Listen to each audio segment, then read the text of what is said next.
పట్టణ ఐతానగర్లోని Salvation Army Central Corps Tenali division ఆధ్వర్యంలో మహిళల గ్రాండ్ క్రిస్మస్ వేడుకలు వైభవంగా జరిపారు. మహిళల గ్రాండ్ క్రిస్మస్ వేడుకలు ఆదివారం రాత్రి స్థానిక ఐతానగర్లోని సాల్వేషన్ ఆర్మీ సెంటర్లో కోర్ తెనాలి డివిజన్ ఆధ్వర్యంలో నిర్వహించారు. ముఖ్య అతిథిగా కల్నల్ సోయను కుమారి హాజరయ్యారు. క్రిస్మస్ ట్రీని వెలిగించి కేక్ను కట్ చేశారు.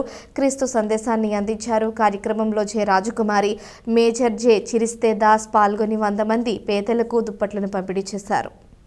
ప్రభునామ స్తోత్రములు. ప్రభునందు ప్రియమైనటువంటి తెనాలి మండలంలో ఉన్నటువంటి ప్రతి ఒక్కొక్క క్రైస్తవులకి ఈ యొక్క సాయంకాల సమయంలో ఉమెన్ సెమీ క్రిస్మస్ సందర్భంగా స్త్రీలందరికీ నా నిండు హృదయపూర్వక వందనాలు తెలియచేస్తూ ఉన్నాను. దావీదు పట్టణమందు నేడు రక్షకుడు పుట్టి ఉన్నాడని మంచి వార్తను, శుభవార్తను స్త్రీల ద్వారా అనేక మందికి తెలియచేయాలనేటువంటి ఉద్దేశంతోటి మేము ఈ విధంగా స్త్రీల యొక్క సెమీ క్రిస్మస్ను ఏర్పాటు చేయటం జరిగింది.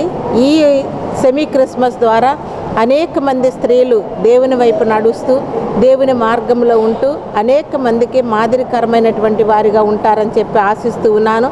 తెనాలిలో ఉన్నటువంటి ప్రతి క్రైస్తవ స్త్రీకి కూడా నా యొక్క శుభాలు, ఆశీస్సులు తెలియచేస్తూ ఉన్నాను. దేవుడు మనల్ని అందరినీ దీవించునుగాక. ఆమేన్.